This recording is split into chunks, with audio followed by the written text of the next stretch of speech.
എല്ലാവർക്കും ശുഭദിനം. കുളപ്പുള്ളി AUP സ്കൂളിൻ്റെ FM റേഡിയോ തേൻമൊഴി തേനൂറും മധുരം ഇന്ന് പ്രക്ഷേപണം ആരംഭിക്കുകയാണ്. കുട്ടികൾ അവതരിപ്പിക്കുന്ന വിനോദപ്രദവും വിജ്ഞാനപ്രദവുമായ പരിപാടികളാണ് തേൻമൊഴിയിലൂടെ നമ്മളെല്ലാവരും കേൾക്കാൻ പോകുന്നത്. ഏവരെയും തേൻമൊഴിയിലേക്ക് സ്വാഗതം ചെയ്യുന്നു. ആദ്യമായി നമ്മളോട് സംസാരിക്കാൻ പോകുന്നത് നമ്മുടെ സിന്ധു ടീച്ചറാണ്. സിന്ധു ടീച്ചറുടെ വാക്കുകൾക്ക് നമുക്ക് കാതോർക്കാം. പ്രിയ കൂട്ടുകാരെ, ഇന്ന് ജൂലൈ 5 ബഷീർ ദിനം. മലയാള സാഹിത്യ നഭസിലെ വെള്ളി നക്ഷത്രമായിരുന്ന ശ്രീ വൈക്കം മുഹമ്മദ് ബഷീറിൻ്റെ ഓർമ്മദിനം. ഈ അവസരത്തിൽ അദ്ദേഹത്തിന് ശ്രദ്ധാഞ്ജലി അർപ്പിക്കാം. കഥകളിലൂടെ മനുഷ്യ മനസ്സുകളിലേക്ക് ഇറങ്ങി നിന്ന കഥാകാരനാണ് ശ്രീ വൈക്കം മുഹമ്മദ് ബഷീർ. കഥകളിലൂടെ, എഴുത്തിലൂടെ പ്രകൃതിയെയും മനുഷ്യനെയും ജീവജാലങ്ങളെയും എല്ലാം സ്നേഹിക്കാൻ പഠിപ്പിച്ച അദ്ദേഹത്തിൻ്റെ ഓർമ്മകളിലേക്ക് നമുക്കും ഒന്ന് സഞ്ചരിക്കാം. മലയാളികളുടെ മനസ്സിൽ ഇടം പിടിച്ച ശ്രീ വൈക്കം മുഹമ്മദ് ബഷീർ എന്ന കഥകളുടെ സുൽത്താൻ്റെ ജീവിതയാത്ര ഒന്ന് അനുസ്മരിക്കുകയാണ് നമ്മുടെ പ്രിയ കൂട്ടുകാരി നിഹാരിക. കൂട്ടുകാരെ, ഇന്ന് ജൂലൈ 5 ബഷീർ ദിനം. മലയാള സാഹിത്യ ലോകത്തിലെ വെള്ളി നക്ഷത്രമായിരുന്ന വൈക്കം മുഹമ്മദ് ബഷീറിന്റെ ചരമദിനമാണ് നാം ബഷീർ ദിനമായി ആചരിക്കുന്നത്. വായനക്കാരെ സ്നേഹത്തിന്റെ പാഠം പഠിപ്പിച്ച, പ്രകൃതിക്കൊപ്പം നടക്കാൻ പഠിപ്പിച്ച മനുഷ്യസ്നേഹിയായിരുന്ന ബഷീറിന് പ്രണാമമർപ്പിക്കാം. 1908 ജനുവരി 21 വൈക്കം താലൂക്കിലെ തലയോലപ്പറമ്പിലാണ് അദ്ദേഹം ജനിച്ചത്. സ്വന്തം ജീവിതാനുഭവങ്ങളെ എഴുത്തിലൂടെ പ്രതിഫലിപ്പിച്ചു. സാധാരണക്കാരുടെ കഥ പറഞ്ഞ ബഷീർ ജനഹൃദയങ്ങളിൽ സ്ഥാനം പിടിച്ചു. ഹൃദയസ്പർശിയാണ് അദ്ദേഹത്തിന്റെ കൃതികൾ. തേന്മാവ് എന്ന കഥയിലൂടെ പ്രകൃതി സ്നേഹത്തിന്റെ പ്രാധാന്യം ബോധ്യപ്പെടുത്തി. അമ്മ എന്ന കഥയിലൂടെ മാതൃസ്നേഹത്തിന് അതിർവരമ്പുകളില്ലെന്ന് ഓരോരുത്തരെയും ഓർമ്മിപ്പിച്ചു. ഒരു മനുഷ്യൻ എന്ന കഥയിലൂടെ കള്ളനിലും മനുഷ്യത്വമുണ്ടെന്ന് പഠിപ്പിച്ചു.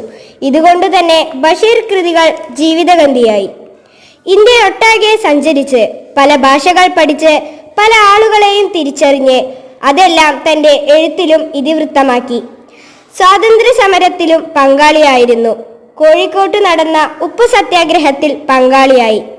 അതിൻ്റെ പേരിൽ മർദ്ദനത്തിനിരയാകുകയും ജയിൽ ശിക്ഷ അനുഭവിക്കുകയും ചെയ്തിട്ടുണ്ട്. ഇന്ത്യ ഗവൺമെന്റ് പത്മശ്രീ നൽകി ആദരിച്ചിട്ടുണ്ട്. 1994 ജൂലൈ 5 അദ്ദേഹം അന്തരിച്ചു. ഇന്നും ജനമനസ്സുകളിൽ ജീവിക്കുന്ന വൈക്കം മുഹമ്മദ് ബഷീറിന് പ്രണാമം അർപ്പിച്ചുകൊണ്ട് നിർത്തുന്നു. നന്ദി. ബഷീറിൻ്റെ രചനകളുടെ സവിശേഷതകൾ പരിചയപ്പെടുത്തിക്കൊണ്ട് ബഷീറിൻ്റെ ഒരു പുസ്തകം പരിചയപ്പെടുത്തുന്നു. 6ാം ക്ലാസ്സിലെ അംന ഫാത്തിമ.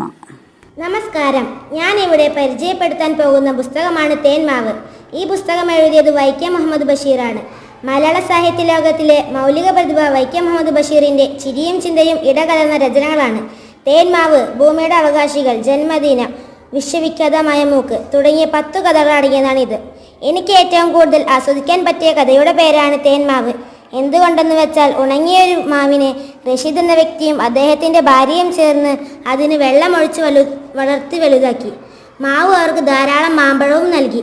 ഇതിൽ നിന്ന് കിട്ടുന്ന ഗുണപാഠം, പ്രകൃതിയെ സ്നേഹിച്ചാൽ അവ നമ്മയെ സ്നേഹിക്കും. ഉപാധികളില്ലാത്ത സ്നേഹമാണ് ബഷീർ ഈ കഥയിലൂടെ നമുക്ക് മുന്നിലെത്തിക്കുന്നത്. ഭൂമിയുടെ അവകാശികൾ എന്ന കഥയിലൂടെ പരസ്പര സ്നേഹത്തെയാണ് സൂചിപ്പിക്കുന്നത്. ഓരോ ജീവിക്കും ഭൂമിയിൽ ജീവിക്കാനുള്ള അവകാശമുണ്ടെന്ന് ഇന്നത്തെ തലമുറയെ ഓർമ്മപ്പെടുത്തുക കൂടിയാണ് ഈ കഥയിൽ ചെയ്യുന്നത്. നന്ദി. വിശ്വവിഖ്യാതനായ എഴുത്തുകാരനായ ബഷീറിനെ മറ്റെഴുത്തുകാർ എങ്ങനെയാണ് നോക്കിക്കാണുന്നതെന്ന് കണ്ടാലോ?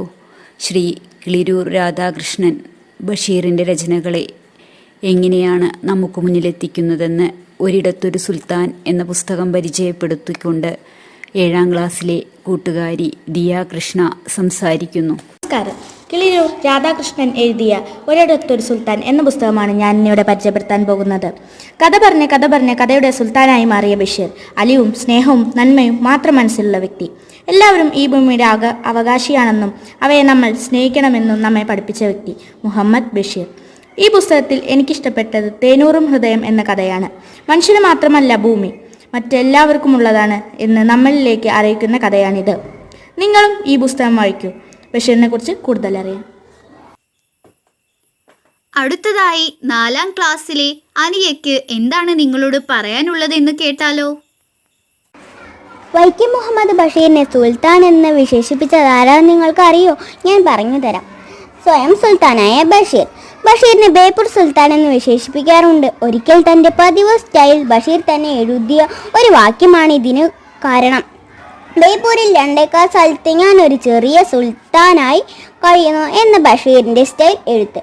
പിൽക്കാലത്ത് ബഷീർ കൃതികളുടെ പരിഭാഷയ്ക്ക് പാകിസ്ഥാനിൽ ഒരു പത്രം കൊടുത്തു നിരൂപണത്തിൽ ബേപ്പൂരിലെ സുൽത്താൻ എന്ന മട്ടിൽ തന്നെ ബഷീറിനെ പരിചയപ്പെടുത്തിയത്രേ. ഇതും തമാശയായി ബഷീർ അവതരിപ്പിക്കുന്നു.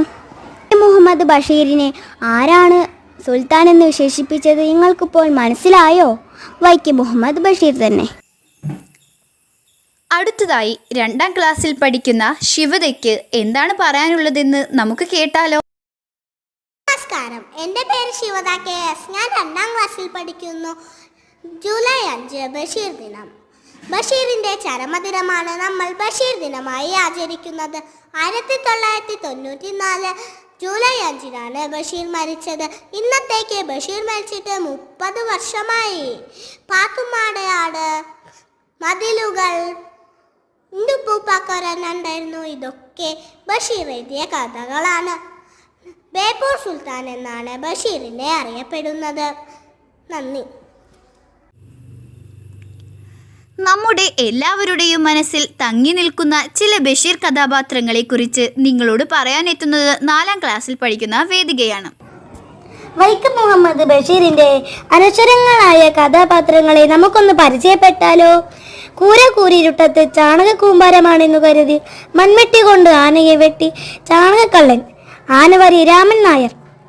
പ്രണയത്തിനായി കാമുകിക്ക് മുന്നിൽ തലകുത്തി നിൽക്കുന്ന കാമുകൻ കേശവൻ നായർ. ഡോക്ടറെ കൊണ്ടുവരാതെ പ്രസവിക്കുകയില്ലെന്ന് ശാഠ്യം പിടിക്കുന്ന ഗർഭിണി ഐശുക്കുട്ടി. പൂവൻ പഴത്തിന് ശാഠ്യം പിടിച്ച അവസാനം ഓറഞ്ച് പൂവൻ പഴമാണെന്ന് പറഞ്ഞു കഴിക്കുന്ന ഭാര്യ ജബീല ബീവി. ഒന്നും എത്രയാടാ എന്ന് ഗുരുനാഥൻ ചോദിച്ചപ്പോൾ ഇമ്മിണി ബല്യ ഒന്ന് എന്ന് ഉത്തരം പറഞ്ഞ കുട്ടി മജീദ്. സംഗതി അറിഞ്ഞാ എന്ന് ചോദിച്ച് എവിടെയും ഓടിയെത്തുന്ന ഏതെങ്കിലും പെണ്ണിന്റെ ഗർഭത്തിന് ഉത്തരവാദിയില്ലാത്തതാൻ അത് സദയം ഏറ്റെടുക്കുന്ന മഹാൻ എട്ടുകാലി മമ്മൂഞ്ഞി. പ്രേമപാചത്തിന് പ്രേമോപകാരമായി കക്കു സമർപ്പിക്കുന്ന കാമുകൻ നിസാർ അഹമ്മദ്. പുസ്തകം തിന്നുന്ന സുന്ദരി പാത്തുമ്മയുടെ ആട്. ഇങ്ങനെ എത്രയെത്ര രസകരമായ കഥാപാത്രങ്ങൾ. ഇവരെയെല്ലാം കുറിച്ച് കൂടുതൽ അറിയാൻ ബഷീർ കൃതികൾ എല്ലാവരും ഒന്ന് വായിച്ചു നോക്കൂ. ഇന്ന് തേൻമൊഴിയിലൂടെ കൂട്ടുകാർ അവതരിപ്പിച്ച പരിപാടികളെല്ലാം നിങ്ങൾ ആസ്വദിച്ചില്ലേ? കൂടുതൽ പരിപാടികളുമായി ഞങ്ങൾ വീണ്ടും എത്തുന്നതാണ്. എല്ലാവർക്കും നന്ദി.